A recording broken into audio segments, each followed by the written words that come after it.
This is SimNews.TV and you're listening to the Superleague Show. Hello everybody, and guess what? You've got a double bill to round off the season. We're talking Brazil and the United Arab Emirates this time. It's a double race review in one go. Jake Sanson here, holding the fort once again for all the shenanigans of GPVWC Superleague banter and analysis. And of course, as always, joining me, it is Kacper and Ben Willis. Kacper and Ben, how are you doing? Hello, hello. Hey everybody. Wow, it seems like a trillion years since we last did this. So I really want to get into the nuts and bolts of what's happened over the final two rounds of the championship. Obviously, the big focus that we need to talk about is obviously that fight for second in the Constructors' Championship, which we will talk about at length. First of all, we start with Brazil. We've obviously got a lot to get through, so we'll be as in-depth as we can be with the time constraints we've got. First of all, the big thing that we needed to talk about straight away was the return, the comeback, the major show-stopping return of Fran Lopez back to Adonis, Kacper. And I have to say, it's about time we saw his skills back in the championship once again. Yeah, it was a long time, wasn't it? And Fran, as we know, Fran can be a very, very fast driver at times. And it was always sad for me to see him gone from Adonis for so many rounds. And I'm just very happy to finally see him in the car, and obviously trying his best. But to be fair, coming back to a car is always going to be a little difficult after a break as such. Absolutely. And we had two debuts as well. We had Chris Shepherd in the Red Archer, Ben, and we also had Stefan Rualt in the Kernel. Yep, Chris Shepherd stepping up from his duties in Super Cup, where he's been doing a few races there this season. He pops in to the Red Archer for a debut in Super League, and yeah, he's an interesting driver. He's pretty fast on his day. Maybe not the most consistent. He's prone to a few little errors, a little bit of bumping as well, but he's definitely a quick driver. And Stefan Rualt as well, who almost walked away with the Formula Challenge title in 2016, I believe, for Deltec. He's been primary Super Cup driver this season. Again, full of pace, full of promise. And he was, of course, filling in that Kernel car, which isn't necessarily the best car on the grid, but he gave it a right good go. So let's get straight in there to discuss qualifying. We thought it was going to be a Rudy Van Buren track going in, and it was. Obviously, the gap was a little bit closer with it being only a short circuit. 69.843 seconds was the lap for Rudy Van Buren, just a whisker ahead of Florian Gaia, who definitely seemed to be in fighting mood from the off. Risto Capit, Gergo Baldi, and Alex Cooper right in there as well. Of course, the big one that we need to talk about there was the absence from qualifying, Kacper, of one David Fidek. So David Fidek, yeah, it was definitely a weird absence. I'm not entirely sure if he had a penalty, possibly. I think he may have had a fresh engine penalty. If that's the case, then I'm not that surprised to see him not run. It's one of those things where at that point you don't want to be using that engine at all. You want to be able to use all of it for the actual race sessions. So just maybe turn the boost up a bit more for longer, etc. But just give it a full pelt and make sure that the engine does not fail on you during the last races, and give yourself the highest chance to go fast. And considering you're going to be at the back of the grid anyway, you may as well just not take qualifying and have a choice of rubber to use. Well, the first thing we need to talk about going into the actual Brazilian Grand Prix was that turn one pile-up. We've actually been very clean going into the first corner for most of the season. Interlagos, however, it's very tight. It is like turning on a sixpence, and it was kind of inevitable going in, Ben, that not everybody was going to make it through in one piece. It's just such a shame that Ben Horrell was the one that caught the worst end of the deal. Yeah, it's just one of those unlucky things about Interlagos, as you say. It's such a narrow pit straight. And it was almost inevitable something was going to happen. It looked like, I think, Sergi Haras in the Adonis just slightly moved over across the front of David Francic in the Street Fighter. It's not easy to avoid. There was just a little bit of contact, all a racing incident. Problem was, in such a narrow grid, it just spiraled out of control. There's a good, 5-6 cars caught up there. Both Mad Capes were involved. Both Street Fighters in there. I think there was a Kernel caught up as well. Loads of damage. And of course, Ben Horrell, unfortunately, came off the worst, sort of flying through the turn one escape road.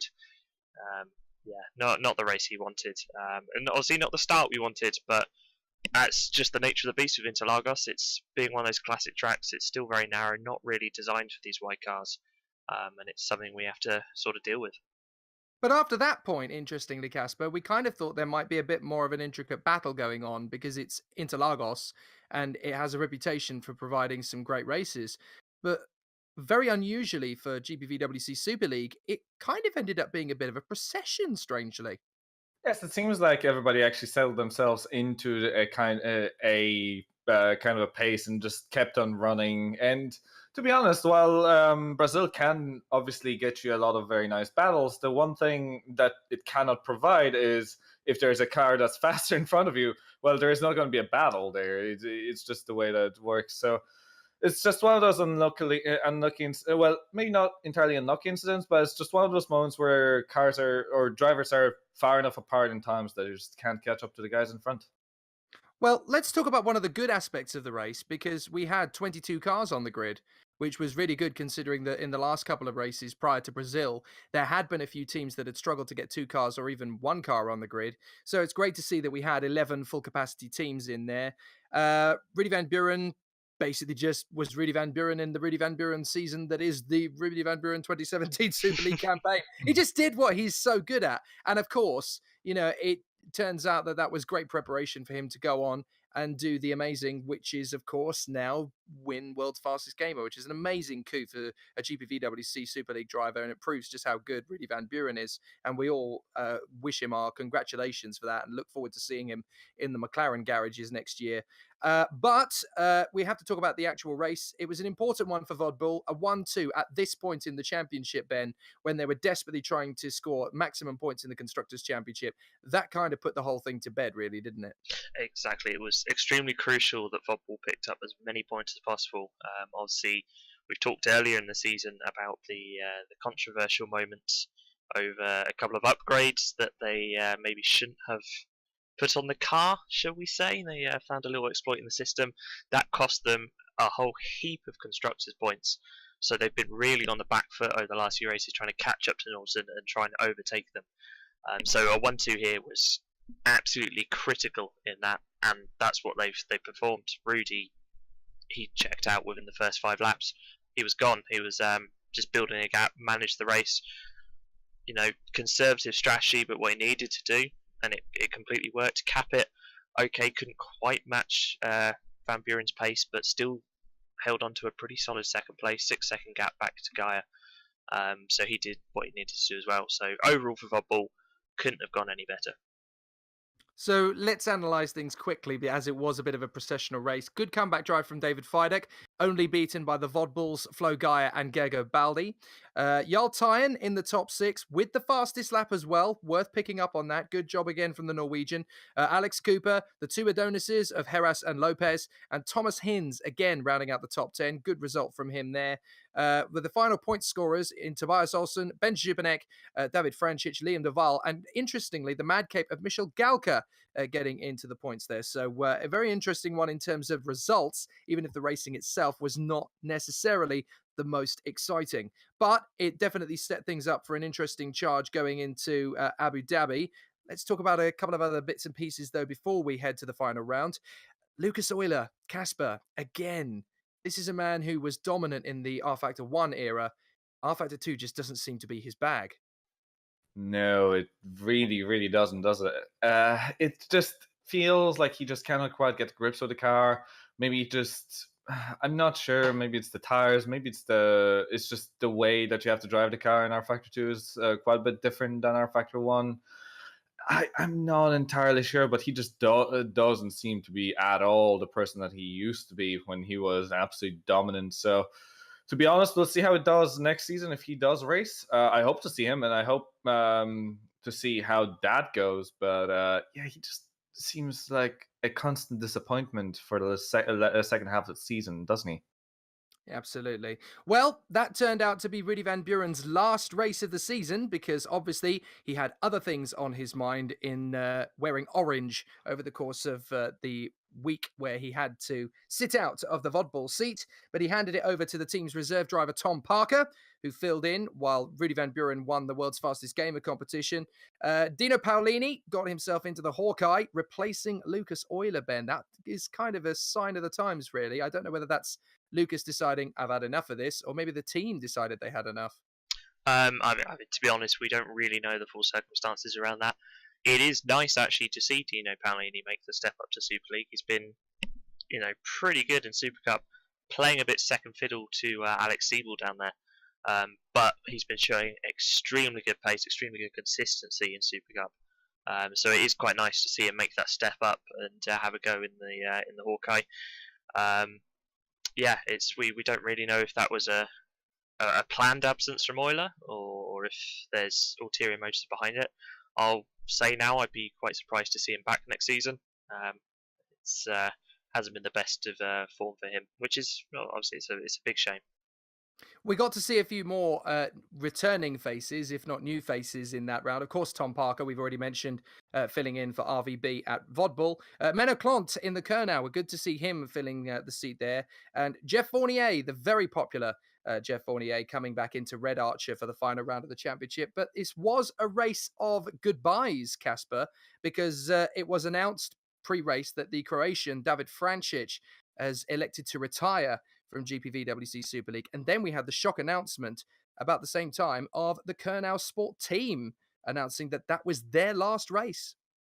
Yeah, it's sad to see them go, to be honest. Kernow has definitely had a lot of history in Super League, and I, if I recall correctly, the last time they won out was last year. I can't remember if it was Austria or one of the tracks, and it was a shock win either way. And I remember just being so happy to see them do well, and now we just see them gone. So I mean, maybe they're just tired or just can't deal with managing that team, or something just not going right. However, with Francic, yeah, it's another driver that's sad to see go as well.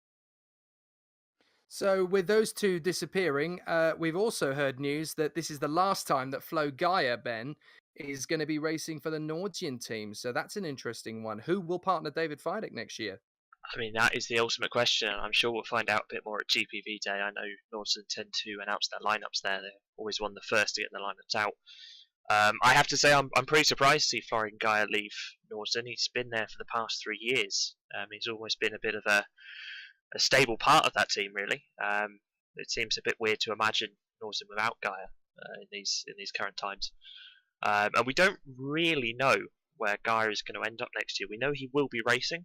We don't quite know at which team. There's been a few rumours flying about, but nothing tangible at the moment. So again, that's something we're going to have to really follow into next season, into the pre-season. I'm sure we'll find out a bit more about what Mr. Gaia is up to. So here's a question I want to ask at this point, because we've heard a couple of teams now not going to be racing in the 2017 season. Obviously, it's well noted now of the withdrawal of the Woods Racing team, which happened after only 7 rounds of the championship. We now know, of course, that there's not going to be any Kernow Sport next year. How do we get more teams on the grid? Do we now look to the Super Cup, and then obviously Super Cup vacancies will be filled by Formula Challenge? I mean, how are we going to fill the vacancies? I mean, that is sort of the general progression of our career ladder, is that the top leading teams in Super Cup are always offered the chance to move up. Not everybody takes it. Super League is obviously quite different to any other series in that there is a lot for the team boss to do in terms of managing, in terms of upgrading for the cars, and some team managers don't necessarily want that. I've spoken to a few who have said, if they were ever offered Super League, they'd say no. They don't want all that extra workload. They're quite happy in Super Cup. So you tend to get less teams moving up from Super Cup to Super League.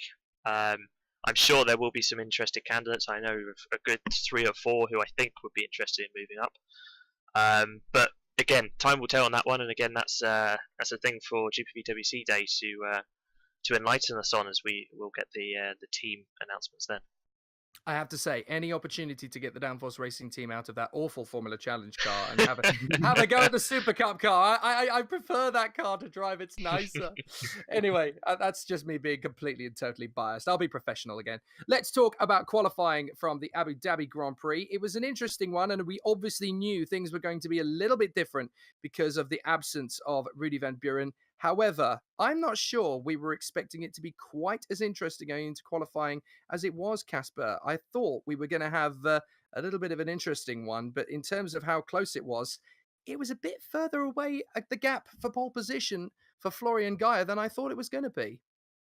Yeah, it was a 2/10 gap between Geyer and Tyen, and Tyen being second as well. Tyen has been doing some great work in qualifying over the last few rounds, so good stuff from Tyen. And although, to be honest, I would have nearly expected Tyen to be to be closer and nearly fighting for that pole, but somehow Geyer found some magnificent speed for his final round in Nordstrom. So apart from that, there was a lot of very kind of close groups, as there usually is. But again, even Tom Parker as well, very close to Jarl Tyen. I was just going to say, yeah, Tom Parker actually had the fastest first sector of anybody in qualifying, which was very impressive indeed. And surely, Kacper, that's an indication that, well, let's say in the worst case scenario, Rudy is not able to do the 2018 season, which is a logical conclusion. If he's going to be McLaren's simulator driver next year, he probably won't have the time in his schedule. So Tom Parker to fill in at Vodbull, and looking by his one-off appearance at Abu Dhabi in qualifying, I think he fills the vacancy just about perfectly. Well, with his performance in qualifying, for sure. Well, we're gonna get to his race performance later, but we're going to have to see exactly. I think we can't really call it yet with somebody like Parker. And you're right. I think Rudy is going to be way too busy. I've heard talks of him getting another chance at real life racing as well through this somehow. Wow. I don't know. That's just something I've just quickly scanned through. Maybe in a GT or something. That'd be maybe. great. I'm not sure, but it would be great to see him. I think I didn't even know that he was some kind of a karting champion before. So he was indeed, yeah. I think just to briefly pick up on the Tom Parker thing, I'm quite good friends with him outside of sim racing and things like that, and we have chatted a little bit about football and whether he would be interested in a drive next year, and he said he's not really looking for a full-time position. He sort of he quite enjoys the reserve driving. I think he's quite a busy person in real life. He doesn't really want the pressure of a full-time drive and having to test every week.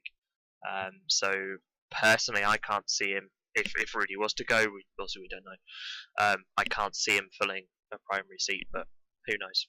Well, he can be my reserve driver at Downforce if he wants. We could use all the data we can possibly get. So, yeah, Tom, if you want a vacancy next year, I'll give you one. No worries at all. Let's talk about the top 5 in qualifying then. So Flo Gaia beat Jarl Tyen to the pole position. Tom Parker, as we mentioned, in 3rd position. Great over 1 lap, as we know from Tom. David Fidek alongside in 4th position. Dino Paolini and Alex Cooper in the Hawkeyes in the top 6. Baldi way down in 7th, but still within the 2nd of pole position. Interestingly, we had Green Stripes South African star Matthew Marquardt in the car, and he put it in 11th position, which is one of the best qualifying performances of Green Stripes in the whole season. There was only one Mad Cape in Michel Galka, and there was only one Storm Fighter in David Francic in his last race in the...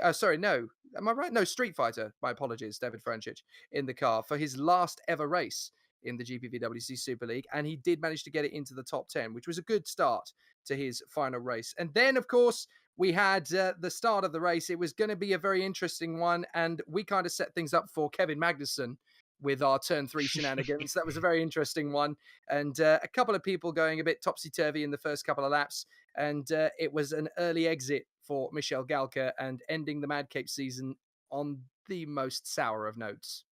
It was a definitely very sour note. It wasn't even, if I recall correctly, Galka wasn't even really involved. It was a couple different incidents in different laps. And Galka, in his incident, I don't think he even had anything to do with the incident. He was just an unlucky party and all of it just got taken out, basically.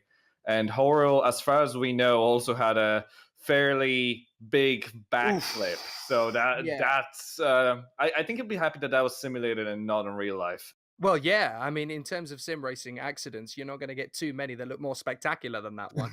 So, yeah, full credit to Ben for giving us one of the most spectacular looking accidents of the series. Then we had Tom Parker, who his inexperience kind of showed. He jumped the start, which is an easy thing to do when you've been out of the seat for the entire season. And then he fell foul of that horrible, awful, absolutely abysmal pit lane exit. I hate it. I can't stand it. I'm sure many of the sim racing drivers feel the same. But Ben, it was a shame because, up to that point, other than the jump start, Tom Parker had proved himself to be, more than a match for the car and the circuit. Yeah, it was a bit of a crying shame because if we ignore the jump start, he did actually get up to about second place via the first few corners. It was a lightning start. It was a jump start, unfortunately, though. And that did mean, obviously, over I think you get about 3 laps to serve your stop go penalty for a jump start. You pitted in to serve that, and unfortunately, just as you come under the tunnel, he lit up the rear of the car and spun it. And not an easy place to recover a spin in such a tight tunnel. He did manage to do it and kept going, but as you say, it was just a bit unfortunate, really, and it wasn't quite what football needed, given the higher context of constructor standings and whatnot. So, not the ideal start for Tom Parker.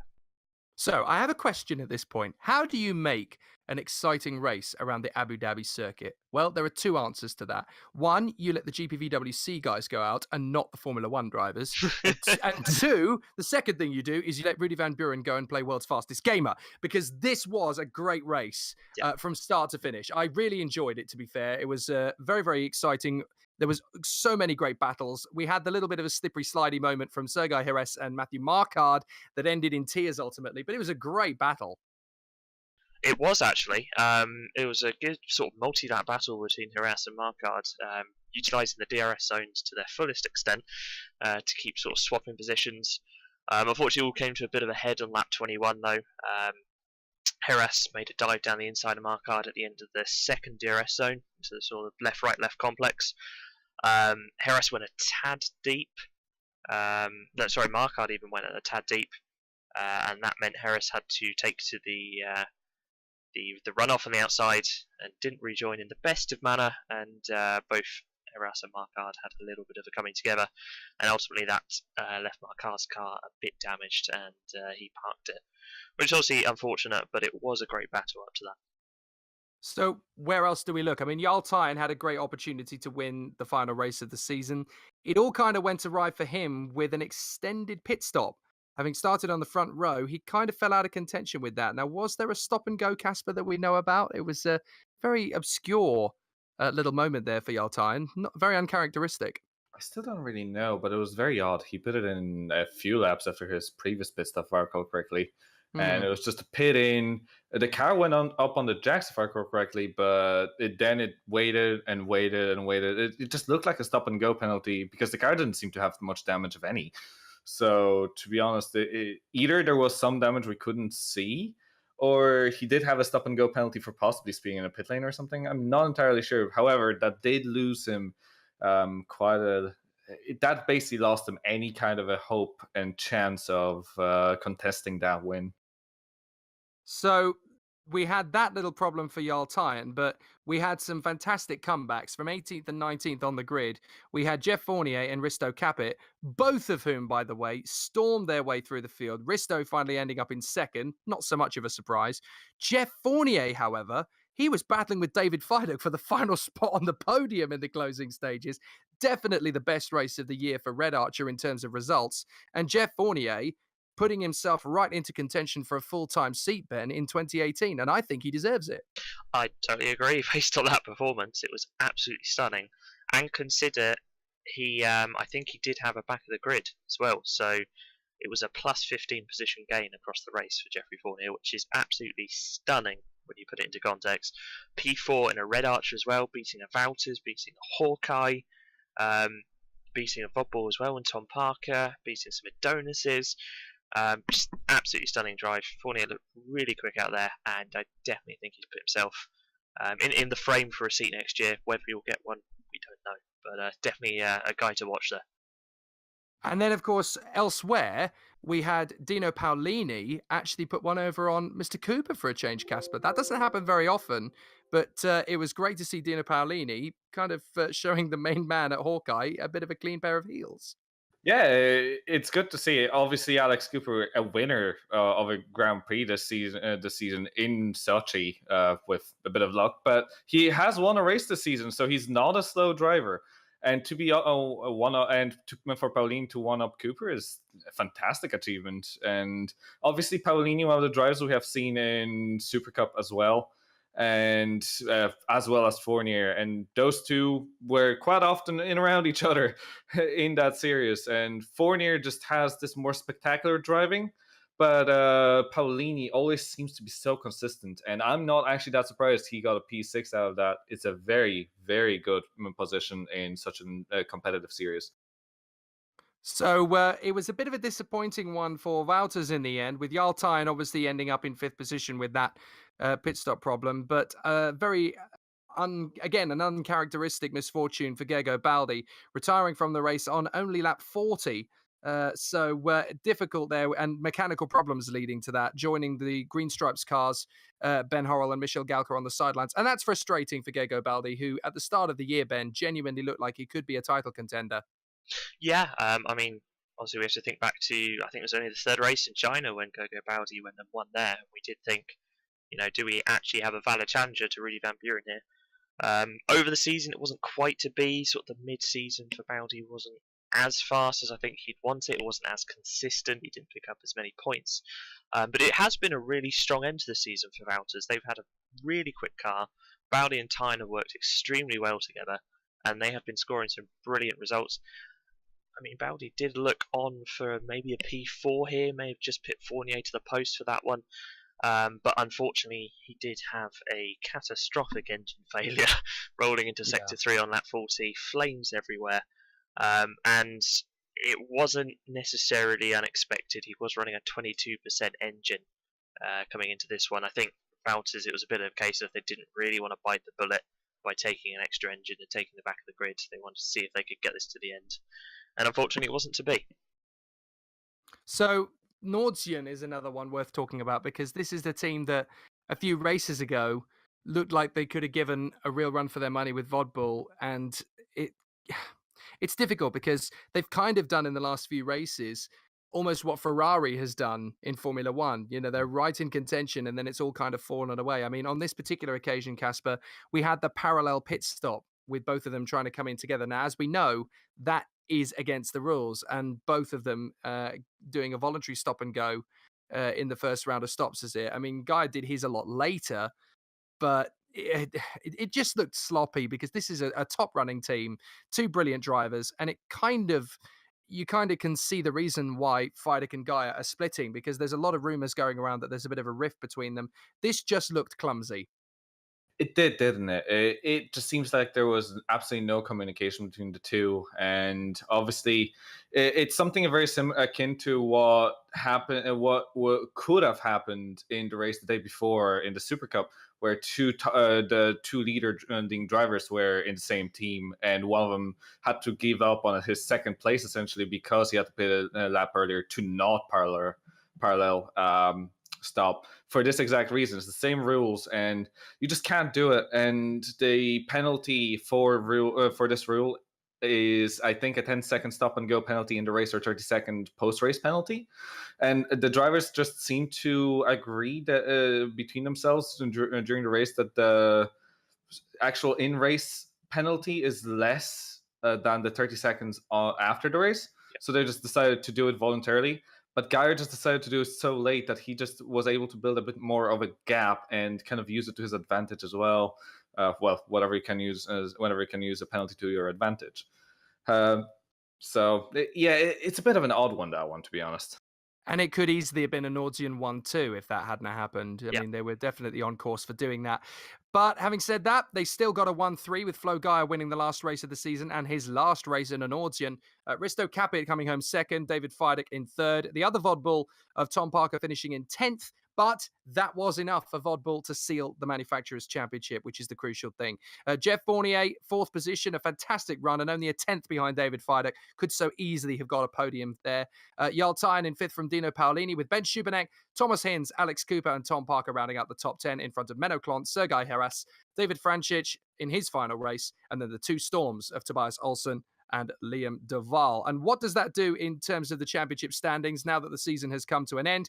Well, no surprises. The world's fastest gamer winner, Rudy Van Buren, is the 2017 champion, which we already knew, of course. But it was an interesting one in terms of the hunt for 2nd position in the Drivers' Championship. Over the last 2 races, it has now finally been secured by his teammate, I believe it was Risto Kacper. Am I right in thinking it was Kacper who just about got it? I don't think it wasn't. My apologies. For 2nd place, yeah. I was right. Yeah, sorry. My mathematics isn't so well.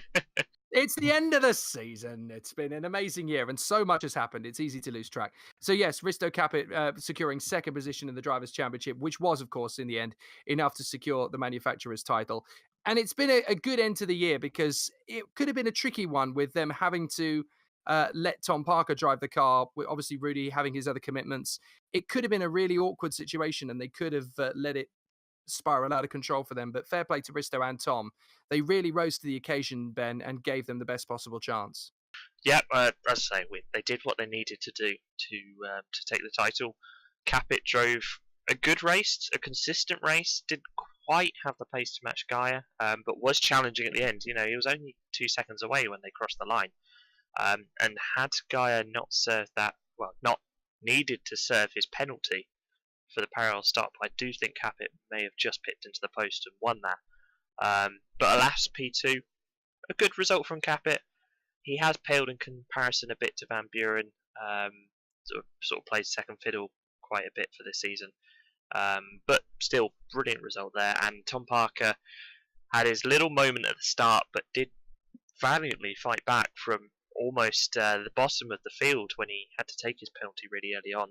And fought back for a pretty good P10 there, so I think he'll be pretty pleased with that one. So a crucial 10th position for Tom Parker, helping Vodbull to win the Manufacturers' Championship to Nordsian.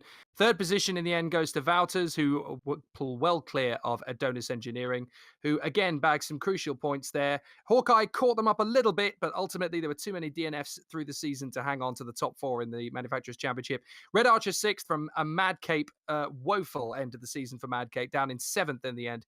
Kerno bow out of the sport in 8th position. From Street Fighter, Storm Racing, and Woods, who bowed out after 7 races, still ended up scoring more points than Green Stripes Racing. A very interesting side of the times there for GSR. In the Drivers' Championship, Flo Guy's victory was actually quite crucial because he managed to beat Gergo Baldi to 4th position in the Drivers' Championship with that result.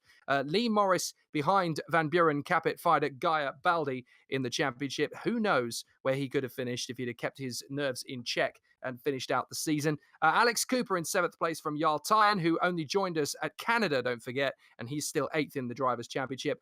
Fran Lopez and Thomas Hinz, who also did half seasons, they round up in the top 10. Proof of just how strong they have been in the latter stages of the season. So there we are. That is the GPVWC Super League all finished. And we have one more round of the best and worsts from the final race of the season. Best driver, Kacper Kolodicic, I turn to you. Who was your star of the race? Well, a star of the race, to be fair, I think I have to go for Jeffrey Fournier. He is still he's not a full-time driver in this series, and he has managed to pull something out that very few are able to do, which is 15 places difference from starting to finish in a series which is very, very high level. So to be honest, he was still very close to David Fidek. So to be honest, I personally think that Jeffrey Fournier definitely deserves the best driver of today. Ben, can you argue with that? I think Fournier is a very good shout. I think he did a brilliant race. I'm going to give mine to Florian Gaia. Now, if we admit the parallel pit stop fumble, shall we say, then he was driving with some extreme pace throughout the entire, qualifying and race. Obviously, it's his final race at Nordsen, so he's topped that off really well. And he's beaten his teammate David Fidek, who, let's not forget, was the outgoing drivers' champion. So to beat him as well was also very good. So I think joint for me between Fournier and Gaia. Could Flo Gaia be a potential replacement for Rudy Van Buren at Vodbull next year? Ooh. You know what I'm saying? 2 wins over the season, very consistent when he's got a good car underneath him. Yep. That's a silly season rumour right there. I'm going to agree with Kacper on this one. I think it's got to go to Jeff Fournier, battling for the podium when you haven't been in the car all year. He's done very well in Super Cup this year. He's been a very, very strong competitor, and to come straight in at the last round and be that quick from the back of the grid as well, I think you can't really give it to anybody else. I know, Flo, you did an amazing job, but Jeff Fournier, just a standout for me personally. Worst driver of the race. This is going to be a tough one, Ben, but who would you give it to? That's an extremely tough one, actually, because I don't think anybody did extremely bad in context. I think everybody did relatively well. I think I'm going to have to lean for Alex Cooper here, because there were a few incidents throughout the race where he wasn't really leaving enough room when battling people and did have a bit of unnecessary wheel banging, shall we say, at certain points. He's not, in context to some other races we had this season, he's by no means the worst. And a P9 is a decent result, but it's a hard one to pick today. So I think in context, he was probably one of the poorer drivers out there. It is a very difficult one, actually. Yes, Kacper, your thoughts? To be honest, as much as it kind of pains me to say it, I do agree that Alex definitely did have some downsides. But to be honest, Tom Parker just kind of set himself off the wrong foot from the very beginning and needed to chase his own mistakes from the start. So I'd say that was a very poor weekend, even if he is stepping in as a replacement. It's very difficult because nobody really did that badly this race. It was very surprising, but there really is no really bad driver this time around. Do you know what? We've been nattering away for 40 minutes, and I've only just worked out that I made that mistake right at the start. That there's only one Stormfighter on the grid. There wasn't. There were both of them. There was David Vantage and Ben Horrell. It was the Adonis that only had one car on the grid. Oh, and all of the people at Adonis, including Fran Lopez, were like, "No, you flaming moron! You don't know what you're talking about." Oh, I'm terribly sorry to everyone at Adonis and to Stormfighter, of course. There were 2 of your cars on the grid. Yeah, it's tricky. Oh, I don't know who to give the worst driver of the day to. I can't give it to Gergo because his retirement was not his fault. And up to that point, he was doing a grand job. And again, you could say, Matthew... Well, was it, though? Was it? Because, in theory, Wouters did have the choice to take it back to the grid and take a fresh engine. There's nothing stopping them doing that. But was that a Gergo decision, or was that an Andreas Wouters decision? That's a difficult one. We don't know. I can't even give it to Matthew Marquardt either, because great opportunity for Green Stripes to score points in their last race of the season, and it was a racing incident. It wasn't any driver's fault there, so it's difficult. I don't know. Should we let him pass, Kacper? Sure. Well, nobody was awful. No, there was nobody awful, and I think you're right to pass. I think that again, Parker showed a weak side of himself, but then again, that's also a driver who's the first. Yeah.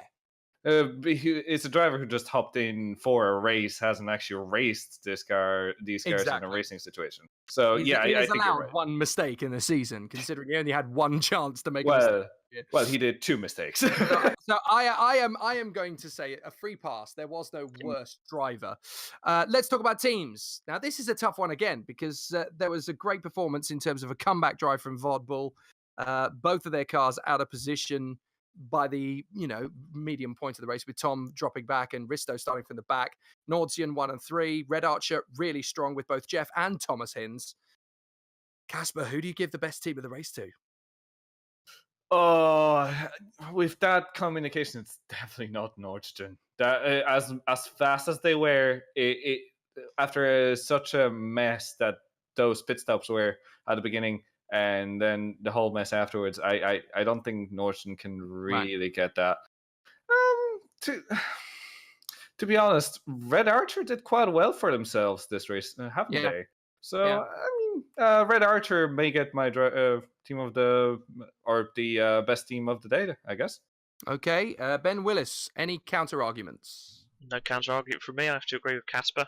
Red Archer did extremely well. They've had a great end to the season in terms of results and consistency, and hopefully they can actually build on it into next season, which is something they don't tend to do every other season. So hopefully they can keep that going into 2018. Okay, I'm going to be Simon Cowell again and say it's 3 yeses.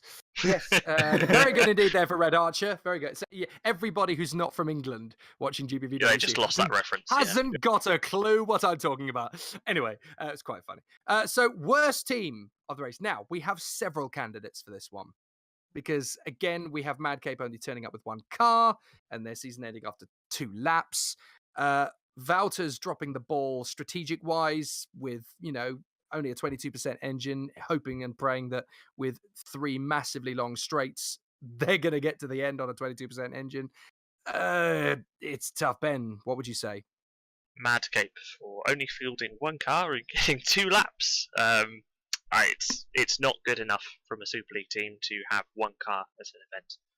And especially when you consider that team was second in the Constructors' Championship at one point in the season. Exactly. It's been such a downfall, and they've had plenty of time to find more drivers, and they haven't. So, will we see them on the grid in 2018, do you think? Tough. Depends on who else goes. And I think they may be spared based on, obviously, we're losing Kerr now, we're losing Woods. I'd be surprised to see Green Stripe stay. And I'd be surprised to an extent also to see Storm stay. So I think Mad Cape may get lucky. Okay. Kacper Golodicic, worst team of the Abu Dhabi Grand Prix. I think I'm going to have to second that and add a bonus to it for not putting a second car of their own, to be honest. I think that's pretty much all I can say. Again, it's one of those things where it's that and Wouters for the engine. And I don't think there's that much that teams did wrong. Apart from the whole debacle from Nordstrom. So you could... But just based on the results, that definitely is not going to the Nordstrom. However, they did do a big mess of that pit stop. Yeah, they did. I think they were lucky to get a win in a 3rd position, considering that big a mistake. I'd love to say, it happens in the heat of the moment, but that's a big team for that kind of mistake to happen. I'm going to say it's a joint victory for the worst team of the race with Adonis and Mad Cape, though. It's the last race of the season. Fran has come back and proven, those cars can score double points easily. Yeah, it's Adonis and Mad Cape, isn't it? It's a shame. Hopefully we will see both of their cars from both of those teams back all of the time. Right, this is the bit of the season that I really enjoy. I am a silly season freak. I love watching the banter and the rumours that go on in the off-season. This is my favourite point in motor racing, even more so than the races sometimes. Flo Gaia is leaving Nordsian.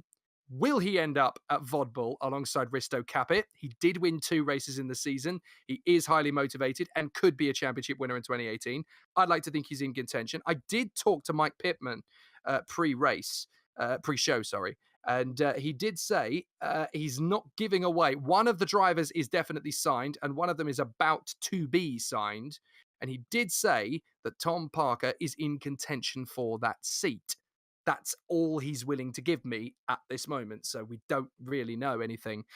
So who's going to be Fidek's teammate at Nordsian? Again, that's going to be an interesting one. I'd like to throw a wild card into the mix there. Jeff Fournier? Maybe? Jeff Fournier? I could see him with more connections to Red Archer, given he's been racing there.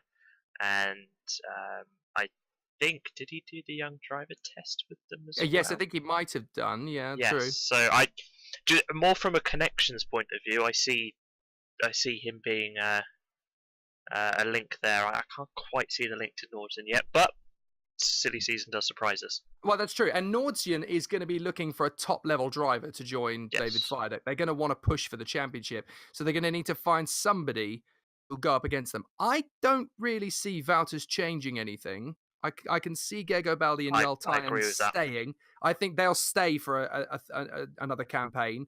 That could be an interesting one. You've got to say, if somebody is going to end up at Adonis, I think you've got to consider Alex Siebel, who's been one of the star super subs over the course of the season. He's really put on some good performances.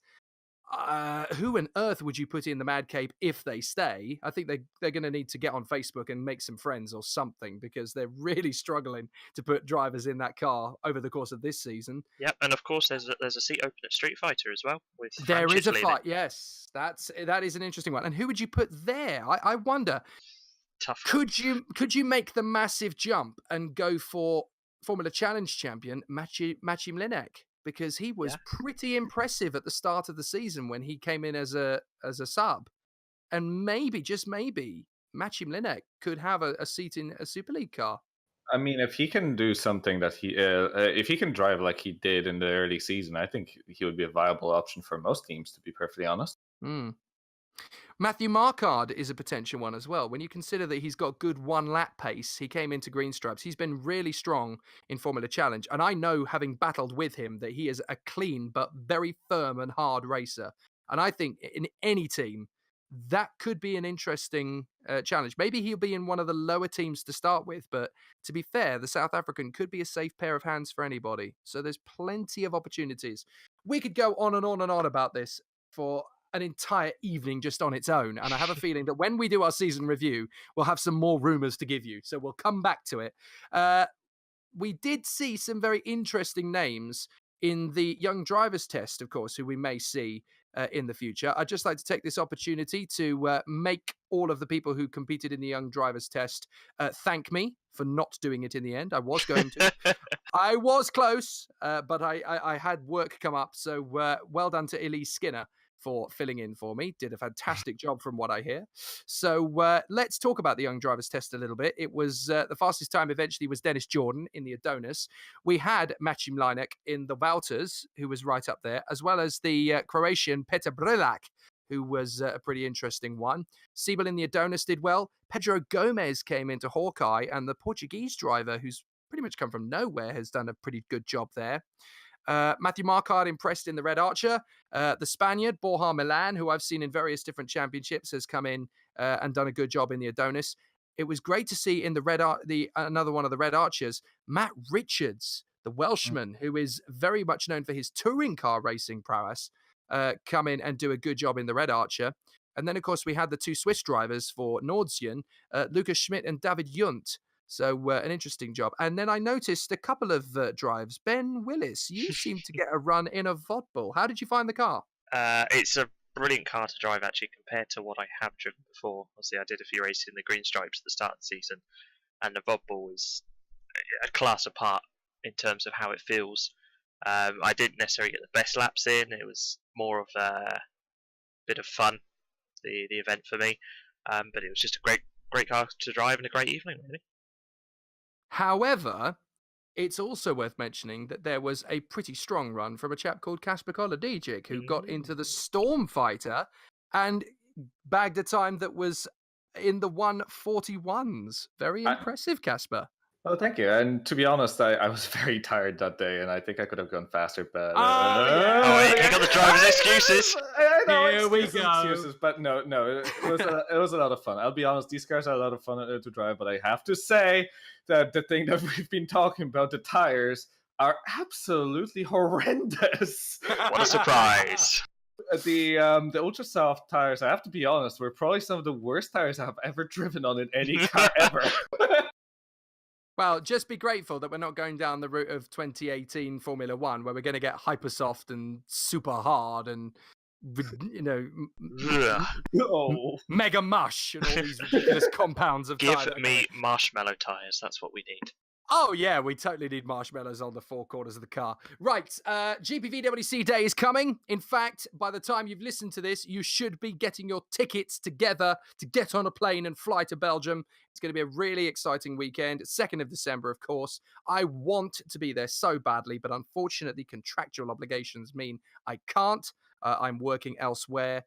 Which is a real shame. I will send a video message to all of you. I will send a video message and email it to the appropriate person and say hi to everybody from the comfort of my very lovely Braintree studio that I have here in Essex at the moment. Yes, I'm stranded. I'm not even in my house at the moment.